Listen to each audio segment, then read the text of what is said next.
Combat Insiders here. We're here with Juan Puerta. He's got a big fight coming up, Titan FC 53 on the 15th of March versus Gustavo Balart. It's a rematch, right, for the flyweight title. Juan, what's going on, man? Awesome, guys. How y'all doing? I appreciate y'all having me on. And yes, sir. Got a rematch against Gustavo Balart, and I'm excited. It's one that I've already finished, and I can do it again. So I'm just excited to go out there, showcase my skills, and let it loose. Yeah, so so this is, like I said, this is the rematch. You beat Gustavo the first time, flying knee, right, in the third round. Is that correct? Flying knee in the third round, and I watched a clip of it. I tell you what, man, like, you know, obviously throughout the years you see some impressive stuff. That was pretty damn impressive. Thank you, man. The dude was out so cold, he didn't know where the hell he was. You know, when he tried to get up and he was like, "Oh, I'm ready to go. I'm ready to go." Like, no, dude, you're not ready. You're done. You're done, bro. And he was real confused. But was that something you planned for? Was it something that you knew that you could just pop it out whenever you wanted to, or was it just completely random? And It's no secret. The guy's a lot shorter than I'm a very tall flyweight. I'm 5'8.5", almost 9. He's very short for a flyweight, and we knew the knees were possible. I barely even have to lift that knee to throw the fly knee, but man, it's something that he was just pressure. He pressures. He's a pressure fighter, and it was just perfect timing.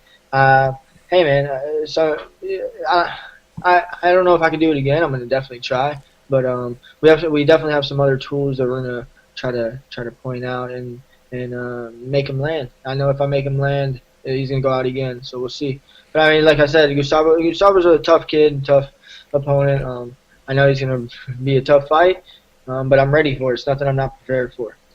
Yeah, you know, that was going to be my next question. Is there anything that, you know, maybe you're going to change game plan wise from the first time you fought him to this time, or is it just kind of just go out and kind of do the same thing you did before? Because, you know, obviously it worked, right? Yeah, exactly. So I mean, I know he's going to try to wrestle me more. His credentials: he's Olympic wrestler, bronze medalist. I know he's tough with the wrestling, so I think he's going to try to engage a little more. It's honestly something I had planned for the first fight. I thought he was going to wrestle me a lot more then, but he didn't.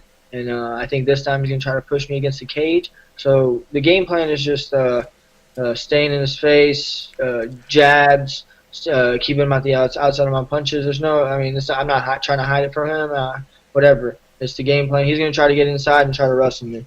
If he stays on the outside, he's stupid. If he tries to get on the inside, he's a lot better off. I'm going to try to get him score when he's inside and make sure he stays outside. Correct me if I'm wrong, but isn't, like, you know, when you're facing a wrestler like that, a very skilled wrestler, high level wrestler, isn't it when you kind of put them on the defensive and kind of put the pressure on them? I've always found that it almost kind of throws them off, because as a wrestler you're used to kind of dictating where the fight goes, you're used to dictating the pace, so on and so forth, and it's like, what I noticed in the fight, like you said, you kept the pressure on him, and he was on his heels the entire time. Yep. So it's almost like he wasn't able to set anything up, really, whatever he was going to do. So exactly. He's a pressure fighter. He's a wrestler. Yeah. I'm a wrestler too, though. So I feel like I'm really tough mentally. I can counter strike really good, and I did a lot in that first fight. But this time I plan on moving a little bit more forward, keeping him on the outside of my punches. But yes, you're right. He's hard. He was hard to keep at the end, and he was hard to keep going back, because he moves forward and he wings that overhand really, really hard. But hey, I don't want the only thing that bothers me is the judges and everything, and the fans here really get after him when he's just like swinging punches at my shoulders. So I think he has to do a little more to hit me in the face and not hit me in the shoulders. He's got to do a little bit more to beat me, because I outstruck him by a lot last time. You're on a 3-fight tear, right? You're on a 3-fight tear. Hey man, I'm on a 5-fight. 5-fight tear. My apologies. My apologies. My apologies. Hey man, I worked so hard for it. It's hard to get win streaks going in this game. And, oh yeah. Man, I'm going for the 6th win, and I really need it. I really want it. So this is my I got the belt, but I was on a 5 streak before, and I want to get this 6 win down and make it a 6-win streak. It's so important to me right now. And you're his you're his only loss, right? So he's 8-1. You're his only loss. Yes, sir. Um, Man, I tell you what, the first fight was good, man. It was really good. Yeah. I've watched it twice now, and I just kind of rewatched it a little bit earlier today. Yes, sir. And you're fighting him again on Fight Pass, man. I tell you what, it's going to be good. Honest opinion, not just because I'm on the radio. How'd you see? How'd you see it playing out? I need to know these things because you know what might prepare, help me prepare. No, well, you know what? It looked like just like you said, man. I could tell throughout the fight that, like I said, like the pressure that you were putting on him. Like I said, it looked like he wasn't quite able to get his game plan. Like I've watched some of his other fights. The dude's a solid fighter. You know, he's got skill in every area, obviously, because he wouldn't have been 8-0 without it. You know, I think that your pressure going in, he every time he wanted to get aggressive, it's almost like you kind of shut him down, right? Yeah. Every time he really started coming in, and you kept him at that good range. You kind of kept him going back, and I think it's just a testament to the finish of it, right? Because he started to go in, and he kind of had that habit of kind of ducking his head down, right? And that's when you popped him with the knee. Um, the dude's a solid fighter, and you guys, I think it was just your game plan just outdid his game plan. I mean, that's what it was. Sometimes it's when you start getting into the level you're getting at. It's not so much this guy is drastically better than this guy. It's just my game plan beat your game plan. Exactly, Right? and exactly game plans, and he's gonna try to change up the game plan, but let's get it. I'm gonna have to make adjustments, so we'll see. So I saw the video, man. You did a little video with your boy Colby Covington, right? He gave you like a little shout out. Yeah, man. It's one of the nicest guys you could ever meet. Hey, man, some people just have to act a certain way, sell fights and stuff like that. But honestly, Colby Covington's a super nice dude. Every time I talk to him, he just gives me some motivation and he's just a real nice guy. I'm surrounded by so many champions, so many just top-ranked world fighters, and it's a blessing, and I'm grateful at American Top Team. Yeah, we were talking a little bit before that, and you were telling me about that. I mean, how important is that to you in your career to really, because iron sharpens iron, right? To really be in there with all those greats and just be constantly grinding and sharpening each and every day. No, absolutely. I was kind of stuck at a level in Atlanta, and I knew I needed some changes, and luckily I met a wonderful woman, and she's my fiance now, and Awesome. she takes care of me. She pushes me every day. We made the move down here to American Top Team, and it's just life's been good. Life's been up. My career in MMA, and not just that, but life in general. More money in the bank, more positivity, more support from her. It's been a blessing. So everything's great. American Top Team, iron sharpens iron. I have the toughest rounds every day, and it's just it's a dogfight. You have to learn to adapt in these rounds, especially in there, or else those guys will tear you apart. So I'm just glad that I have Alexander Pantoja. He's fighting Wilson Hayes in Atlanta. We went 5 rounds 2 days ago, and man, I'm just lucky to have training partners like that where I can test myself. Yeah. I can test him, and there we go. Let's backtrack a little bit, Juan. How did you get into the business of punching people in the face for a living? Actually, it's a really funny story. I was just freshman wrestling in junior college. Just got done wrestling a big tournament, and I think I won the finals match. Like, I teched the guy in the second round, and this guy came up to me. I was really good at wrestling at the time, before my injuries. But I had this guy come up to me, asked me if I wanted to fight an MMA fight, and I was like, "Oh, okay, let's do it." He's like, "All right." The fight's in 20 days. It's an amateur fight. I weighed 126 and ended up fighting a guy at 145 that was cutting weight. Ooh. And he ended up TK. The referee stopped him, and he beat me up in the second round. I just fell in love with the sport. Kind of, I don't know. It just drove me to get better. I was like, man, I'm gonna get good at this. I'm gonna fight guys in my weight, and I'm gonna do good. Do you have any information? I mean, what's the deal with Colby, man? What happened with? How come he didn't take the fight against Usman, or did they pass over him, or what happened with all that? I think they're under their own negotiations. They got their own plans there.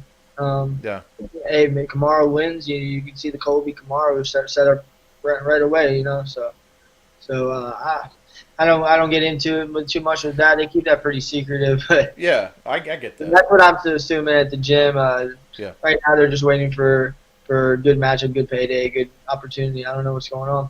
And Kamaru's been shouting out he's been calling out the champ, and he's been calling out Colby. He's been active, and I think they gave him what he wanted. But I got to say, hey, man, Pedro Munoz, I think, is on the same card. Yeah. He's fighting Cody Garbrandt. And, hey, maybe Pedro by submission. I don't know. We'll see. You might be right.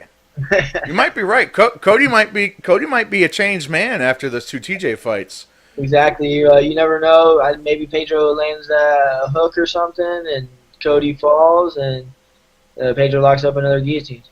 You can't get away from his guillotines. Yeah, you might be right with that, man. You absolutely might be right. So yeah, man. I guess.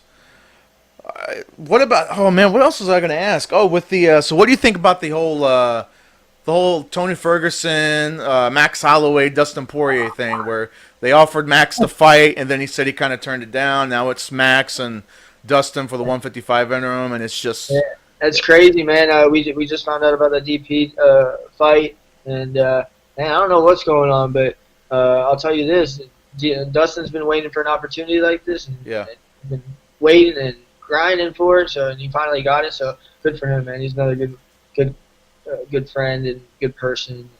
Yeah, definitely, man. No, he definitely deserves it. It's just a weird situation, right? Because 155 right now is so good. It's just you got you guys like Dustin Poirier and your Tony Fergusons and remember that first Dustin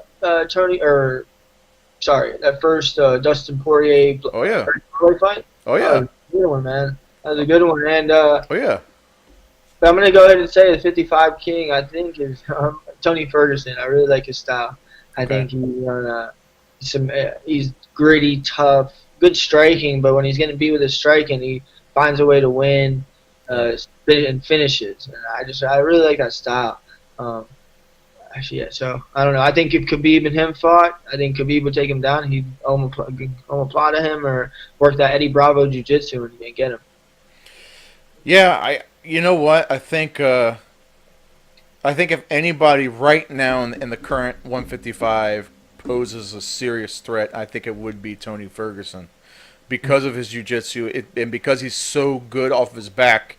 He's so comfortable off his back. He'll slice you up from the bottom. It does not matter. You know, it is. That's scary, man. When you have somebody from bottom that's throwing elbows at you like that, and you're all you want to work is a takedown. Yeah. Jeez, that's the scary thing. Khabib ain't gonna beat him on the feet, and if he takes him down, he's gonna get sliced and diced by elbows or triangle, omoplata. You never know. So I think it's a tougher fight for Khabib and a lot of other people. Man, I tell you, I just think it's so weird. The whole idea that, don't get me wrong, I think it's great for Dustin. I want to see him. I've been a huge fan of this Poirier for a while, so to see him kind of get into that title picture with that, I'm excited for him. Max Holloway is super tough. I mean, he poses a serious threat. I think Max Holloway is virtually unstoppable at 145. Absolutely, yeah, he's the champion. Take away 10 more pounds that he doesn't have to cut. Man, I don't know. It's just a whole nother problem. So you throw Max Holloway into that mix. Now you got your Holloway and your Ferguson, Holloway and Poirier, Holloway and Khabib. How does that play out? You know, I think there's a lot of interesting ideas here. But man, I'm blabbing on a little too much. Juan, tell us where can people get in touch with you, man, on social media? Hey, you can follow me on just Juan Puerta on Facebook, and then Lead Feather MMA on Instagram. Check me out. I'm gonna start posting some more leading up to my fight. But yeah, that's about it. Awesome. And like any sponsors or gym or anything like that you want to give a shout out to? It's American Top Team, my gym. I have Forever Young Anti-Aging that's helping me out with all my recovery and body necessities. And then yeah, that's about it. Just my fiance Melissa, just for everything she does, because man, she's my backbone. My meals cooked, everything when I need to get home. And just taking care of while I'm getting all the work done. And yeah, that's about it. Titan FC for making me their champion, and that's it. I'm just ready to represent and put on a show for everyone. Final message for Gustavo. If he was standing right in front of you right now, what's your message for him?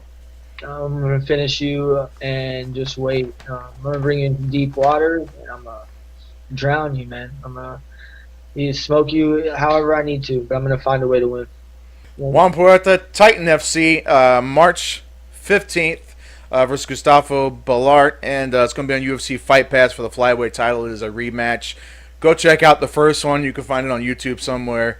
It's an awesome, awesome contest, and the finish was awesome. So, man, it was definitely our pleasure, sir. We thank you so much for your time and for coming on, man. And Hey, we'll stay in.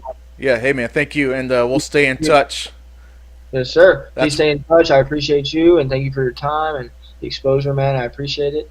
And I hope that I can put on a show and put on another nice finish, man. I'm sure you will, man. That's Juan Puerta. I'm Josh Furs. We're Combat Insiders, and we're out.